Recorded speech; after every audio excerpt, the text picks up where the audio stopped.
Seen the slides, so I decided to throw her a curveball. I like it that the only time you ever put my name first is whenever it's like No, something negative. if you actually pay attention, I always put your name first. I don't think so. On every single thing I've ever produced, your name is first. On everything the marketing department has done, they put my name first. But I put your name first because the ladies first. I'm a gentleman.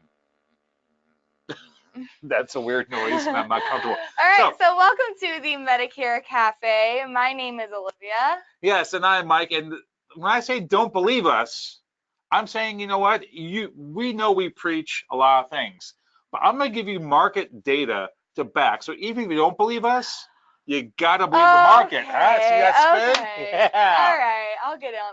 I'll jump on All that. right, so on that level. like first example, when we talk about changing an AEP, you could see that there was a peak in 2015 of when people were changing, and it's fallen ever since until last year where it bounced back up a couple points. But that honestly makes sense. We've been talking about oh my God, we're right. So we've been talking about a long time how Medicare. I only found data that backed what we were saying. Yeah. Hello. Because we talked about how Medicare has been extremely stable. You're not seeing actually the lifespan of a Medicare Advantage policy is about 5 years now, a little over 5 years. Except last year, whenever we saw all the benefit changes and all the increases, and I got all that extra money. So science supports us. Yes, science does support us. Yes. So yes, what they're saying is they're seeing a lot more diversity in the market with value-added things. So it's creating that little bit of market shift, which is truly represented from this chart from Depth Research, who's one of the leading researchers of our industry. And honestly, I don't know, again, I haven't seen the slides prior because I live both dangerously and on the edge. But I can imagine that we're probably going to see another year of a little bit more changes because, again, this is the second year in a row that Medicare Advantage plans have received a huge increase in money that they are allotted, but they had to use those money towards 80% of that money has to be used towards benefits. So you're seeing carriers like, I know like United Healthcare last year, just for an example, United Healthcare kind of stood back in the market and said, well, you guys, you ankle biters and whatnot, you guys go out, have these crazy benefits, go and get all the clients you want. We're going to hang tight and just have a couple little things here and there. But when next year comes around and we don't get that money anymore, you guys are going to have egg on your face and look stupid and piss off your clients. And we're not going to do that. But then, second year in a row, got huge benefits. Now you're even seeing these giants like United Healthcare come in and just like benefit. We're just going to have to run with it. Exactly. So, and even MedSup, which is the the green line on there, even MedSup saw a slight uptick in changes. Interesting. Yes. And we always saw by having a conversation about dental, and Depth Research in the same study said MAPD switching, 21% of consumers cited dental frustrations as a reason to shop. And they also cited that 29% in a different study said that they were going to shop because of dental. So you're looking at about 20 to 30% of your book of business saying, I hate dental, and I'm going to look around for something that has better dental potentially. So pay attention to that. Which is so interesting because as an expert in this market, we know like the dental benefit of a Medicare Advantage plan is like a tiny portion of that plan. It's not like it's not the reason a person should buy a plan. A lot of times we're seeing that it is. So as a person, just a consumer, they maybe can't differentiate the difference between their dental insurance, their Medicare Advantage, their PDP, and their hospital benefits. It's all kind of lumped in together. Yeah, if they're looking at another plan that's just like theirs, if they have a PPO now and look at another PPO and all the benefits are very similar, but has a stronger dental benefit, that's a good driver to say people, well, if I can still see my doctor, I still have about the same copays, but I get better dental care. That's a reason to switch now. Yeah. So we need to pay attention to your market for that. Again, because all these companies are really boosting their benefits, a lot of the companies are putting it like almost 100% in dental. Yep. I know we're seeing a lot of companies go from the dental benefits back to the reimbursement programs. We're seeing companies actually start to pay for dentures, that companies that never did before, they're actually paying for dentures now. So again, pay attention to those ancillary benefits. Well, another thing too is you're talking about dental in October, November. When they go dentist in April or May, they may be thinking in their mind, well, hell yeah, I have dental insurance. Or they may be defaulting to what they had when they were in group, which is, more traditional dental insurance, and they get a cleaning and that's it. So they're already in the dentist chair. If you got to fill your cavity, the visit was free, but you owe us $400 for the cavity. And they're going to be like, son of a biscuit. I did not realize I didn't have any cavity protection. So that's going to make them mad. Hmm. That's $400. Hmm. Yes. Oh, this chart's confusing. This chart's I a like beast, but I love it because Mm-mm. we talk about being online, and this is for your T65ers. Ooh. So on the far left, you have 10 to 12 months out, and in the right, you have about 12 months past, or age 66. And the top line is shopping online, which through the entire 2 years from 65, from basically 64 to 66, online is number one through the whole process. So that's telling me that people who are turning 65 are doing all of their research, and the baby boomers, which is who we want, we go after the market that you want, not the market that you have. Right. So the baby boomers are the ones who are doing the majority of their research online. They are, and even beating out friends and family and beating out direct mails as well. Now, we have no influence over talk with friends and family. So the top two ways that we could influence our potential clients are online and direct mail. Interesting. And I didn't find any data, and I looked, and then looked exhaustively, and I thought whoever looks at my browser history is going to just move on to the next person because it's all Medicare. Yeah, so they're just kind of like loser. But I looked all for how to find AEP information, and there was nothing really out there. But I could think we could take this data and kind of, if they're shopping online for their initial purchase, it's probably going to be the same pattern when they go into AEP in subsequent years. So you can see talk to an agent peaks about 3 months prior to 65 in that little green line, and then it falls to never goes above 5%. So yes, it's important, and then so what this tells me is, as an agent, just because I have my insurance license, I shouldn't be sitting by my phone waiting for people to call me. You have to actively be prospecting. Now we're seeing the prospecting, the most successful uses of prospecting / marketing, because those are two different things. It's going to be having an online resource, using your mailing, and building those networking referrals with friends and other members, and asking for those referrals. Exactly. Now seminars is pretty low on here, and here's why I think seminars are low is because I think they're looking at seminars as carrier sponsored, like United Healthcare seminar or Cigna or Aetna. So I would say with this information, when we do seminars, we recommend doing it for referrals and retention. And referrals is your new acquisition. I saw Brian said something. I'm ignoring it now. No, you'll like is your new acquisition, and then obviously retain your current clients because they're going to be shopping online and they're going to be talking to friends and family. But if you have a solid relationship with them, they're going to be much more hesitant to leave you. No, I'm digging this. I was hesitant at first of this conversation when the title slide is "Don't Believe Olivia and Mike." Had me a little concerned. I know. You're kind of a wild card. Because I had a whole different title, and I thought, nah, we'll mix it up a little bit. Let's watch Olivia sweat a little. Yep. No, this is good content. Good job. I try and keep employed. Earning your keep. So, since online, Facebook's still number one overall. Well, yeah, and this is for everybody out there. This isn't just seniors, but when they use social media several times a day, Facebook's still king. And Facebook is just above WhatsApp, which I believe is owned by Facebook. And then you have YouTube, so video is important. And then Snapchat, Instagram, etc. Yep. Now, Snapchat, if you're advertising something to teenagers, that's your platform, and that's about it. Snapchat, and there's like a ton, like there's a new platform every day for children. But for Facebook, and if you want to know like how big of a deal is Facebook, go to your Google store or go to the Apple store and open up suggested apps, and always in the top 3 suggested apps is always Facebook and YouTube. We're going to be at least 2 of the top 3 suggested ones. Usually Snapchat somewhere up there as well as Instagram. But that's how popular this is. I mean, it's the most downloaded application on both Google Store and Apple Store. So it is something huge. It's something that they're with them literally all day. Yep. They don't take their mail with them everywhere they go. They don't scam and read and watch TV commercials while they're in the doctor's waiting room. Right. They are always, anytime there's downtime, people tend to go and look at their Facebook. Right. That's why you need to be there. So you don't have to believe Olivia and Mike to say, hey, you should be on Facebook. Market says so. Science. Seniors are online. Facebook's number one. See, that's why we recommend Facebook. Yeah. And if you don't believe me, if Facebook's still awesome, this is daily users. So the dark blue line is how many people are on there daily. And I think it's 74% of people on Facebook check it every single day. The less blue line is weekly, then that's less often. So less than 10% of people don't check Facebook very often. That's crazy. So it's still #1 platform and #1 most used platform on the internet, period. And how much does it cost to be on Facebook? Yeah, nothing. $0. Largest platform for outreach on the internet, doesn't cost you a thing, takes minimal time investment, and 11 agents are still pushing us back. Why would you? I don't understand. It boggles my mind. That's like saying, like, imagine being and saying, I'm going to pay, okay, let me put my thoughts together. Here they go.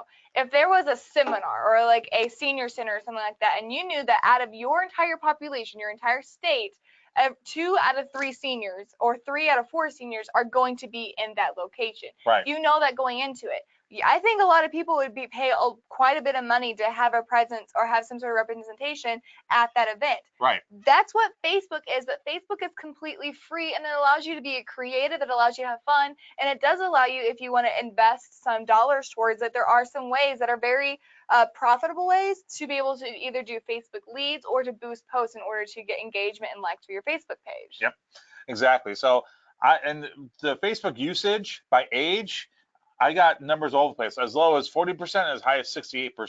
So naturally, I'm gonna gravitate towards the higher numbers because it makes us sound better. But let's just science. Yes. So let's just say, let's go in the middle though. So let's say 50% of seniors are on Facebook.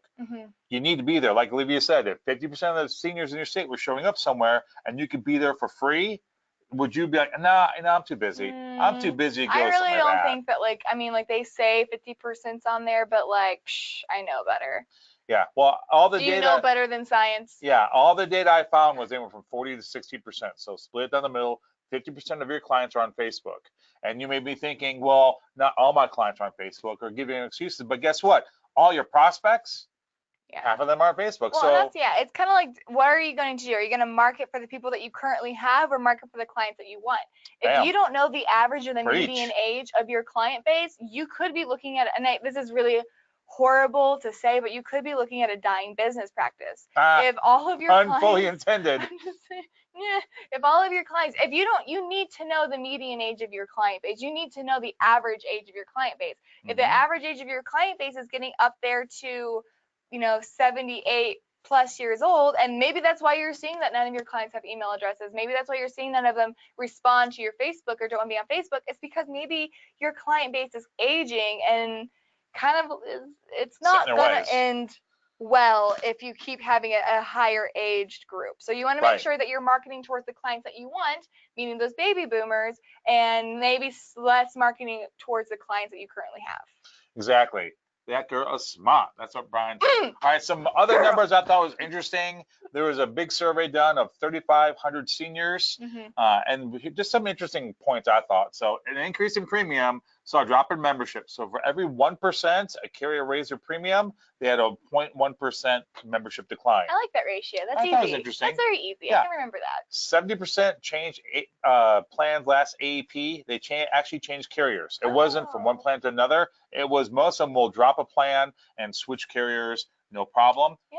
28% of all people have changed last year from MedSup to MedSup. That makes sense. And then 7% went from SUP to MA. So what does that mean for your book of business? Honestly, real quick, that 7% from MedSup to MAs, I guarantee you that's going to be higher this year. Well, and I put the numbers down. So if you have a book of business of 200, half and half. Look at that. Half MA, half Medigap. Well, 14 of your MA clients will change plans, and 10 of them will change carriers. You have 7 of your people on a Medigap plan will change plans, and 28 will change from Medigap to Medigap. So it's important to think about, that does apply to me, but it does, because it's going to be changed, and your numbers will be all over the place. It may be very higher because you have much more market disruption. Very higher. It could be much lower, but plans are going to change next year regardless if you like it or not. And if your clients don't know what to do and they want to shop, because they said in the same study, I forgot to put on here, that 50% of the people that were changing plans, they were happy with their plan.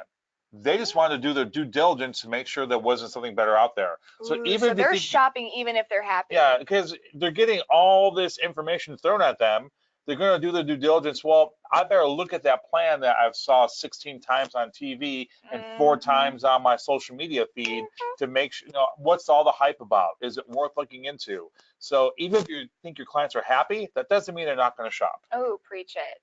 So there you go. So again, and 100% what this means is that you have to, like Mike was saying at the beginning, and like what he posted today on the Medicare Cafe pages, you have to be in communication with all of your clients, regardless if you're looking at them and saying, oh, they don't need to move, they're on a good plan, their plan's going to offer great benefits, wonderful, great, hunky-dory.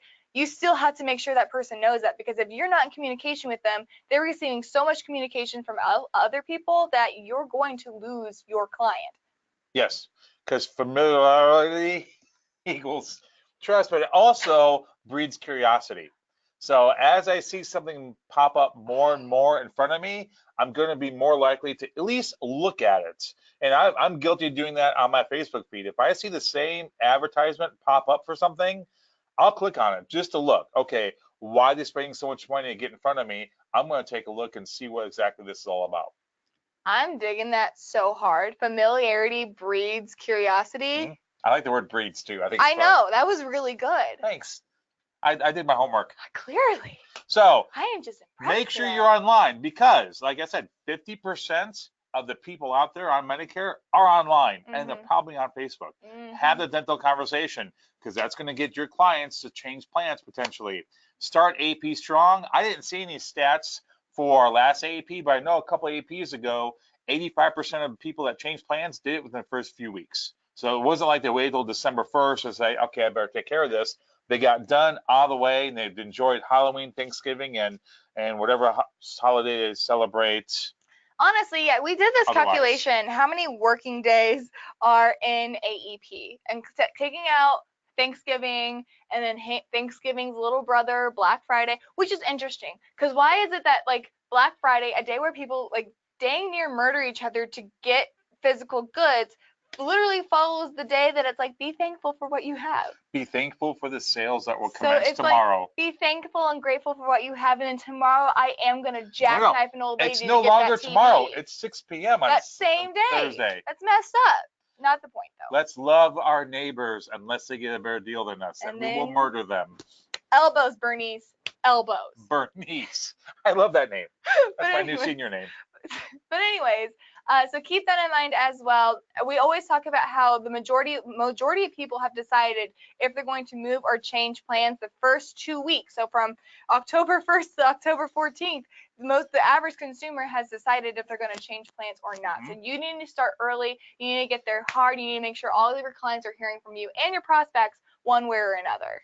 Exactly, because if you're not paying attention to market trends, they're going to happen regardless. So if you think dental is no big deal to you, but it's a big deal to 30% of your book of business, they're going to leave you, because someone else is going to have that conversation with them, and they're going to think, yeah, I had a cavity filled, I had to pay 100% out of pocket, that pissed me off. They're going to raise these feelings of frustration, and hey, here's a solution to that frustration with a plan that's almost like yours, and that's how people change. That's how professional agents get new clients. That's how professional agents are professional. Yeah. So good job. That's all I got. Honestly, today, thank you, Mike, for this today. I know this was 100% you. I channeled my Olivia and thought, what would Olivia talk about? And then I decided. Didn't see any kittens, or I decided not to talk about pumpkin spice lattes. Yeah, pumpkin spice, anything on there. So you failed, but it was still very good information. Thank you. You're welcome. Yes. I try. So thank you guys so much for hanging out with us today. This is the last Medicare Cafe before AEP actually starts. Remember, AEP begins October 1st. Marketing starts October 1st through October 14th, and writing begins October 15th. Make sure if you're going to use that Enrollment Express platform that you turn in that form, that disclaimer form that went out on Friday. You'll email that back out to admin@smsteam.net. If you have any questions, of course, if you're still curious about the Enrollment Express platform, we have a webinar tomorrow at 10 a.m. Central Standard Time, or just go to smsteam.net and click Olivia's on the hosting that webinar. Banner. Yes, you get to see more of the lovely Olivia. And we will continue the Medicare Cafe through AP. We don't expect 100% of, we know you're busy. If you can catch it, great. But we'll still send out post emails and such, just to updates. Keep you in the loop. Yes. Yeah, and because there's a lot of things, like our support team will say, guys, we're getting this question over and over again. We'll talk to our support team, we'll talk to our enrollment team, see the most common mistakes, see the most common questions, see the most common themes going on throughout the AEP. So we'll have a lot of we'll keep them shorter during AEP, probably keep them down to like 10, 15 minutes. And then also keep your eyes peeled on the Medicare Cafe Facebook page so that you can see what cool things Mike and I have going on. We might be doing a contest and letting you guys choose. I don't want another pie in the face, and we're not doing a dunk tank. Oh, I am already in a dunk tank, so I'm not going to do another dunk tank. It's for our UHC goals as far as getting every agent certified. So if you haven't done your UHC certifications yet, do them. And then if you do your UHC certifications, I have to go in a dunk tank. Oh. So yeah, so if you want to see Olivia in a dunk tank, go do your UHC certification. That's worth the drive or a flight to Columbia to dunk Olivia. We Just saying. will have it on our live stuff. We'll have it everywhere. That's an in person. Yeah. That's definitely an in person. And Brian, like Brian says, P&C agents aren't busy, not letting it go. I get it. And so. Did you see what he said earlier? He said, let's see, I only wait by the phone because I'm a P&C agent and I'm lazy. Yes. You making people mad, Mike. I mean, you did great today, but you still managed to piss people off. Brian. Just no, so here's my gripe, and we could stop it. So I'm gonna stop the recording, but thank you guys for hanging out with us. Thank you. And we'll see you on Friday for Facebook Live. Yeah.